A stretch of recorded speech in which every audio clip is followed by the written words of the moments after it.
చిన్న వయసులోనే విద్యా దశలోనే తెలంగాణ ఉద్యమాల పట్ల ఆకర్షితులై పెద్దలు కేసీఆర్ గారితో నడుస్తూ తన 22 నెలల ప్రస్తావనలో అనేకమైనటువంటి కీలక సంఘటనలలో బీఆర్ఎస్ పార్టీ వెంట ఎంతో ప్రజానికాన్ని చైతన్యపరుస్తూ ఒక కవిగా, కళాకారునిగా, గాయకునిగా, తెలంగాణ ఉద్యమకారునిగా ఉన్నటువంటి సాయిచంద్ అంచెలంచెలుగా ఎదిగి జీవితంలో స్థిరపడుతున్నటువంటి పరిస్థితి. పెద్దలు కేసీఆర్ గారు కాశీలతోని రాష్ట్ర గిడ్డంగుల సంస్థ చైర్మన్గా పనిచేస్తున్న సమయంలో నిన్న గుండెపోటుతో మరణించడం అనేది అందరికీ దిగ్భ్రాంతి గురి చేసింది. తెలంగాణ సమాజానికి ఇది ఒక తీరని లోటు.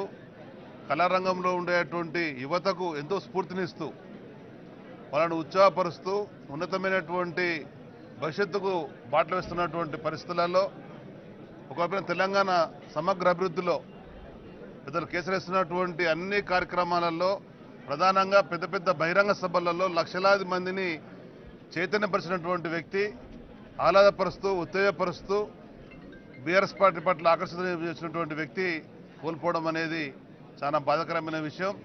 భౌతికంగా మన మధ్య లేకున్నా ఆయన యొక్క ఆత్మ ఎప్పటికీ తెలంగాణ సమాజం పట్ల ఉంటుందని చెప్పని, వారి కుటుంబానికి ఆ భగవంతుడు మనధైర్యం కలిగించాలని చెప్పని భగవంతుడు ప్రార్థిస్తూ ఆయనకు ఆత్మశాంతి కలని చెప్పని కోరు.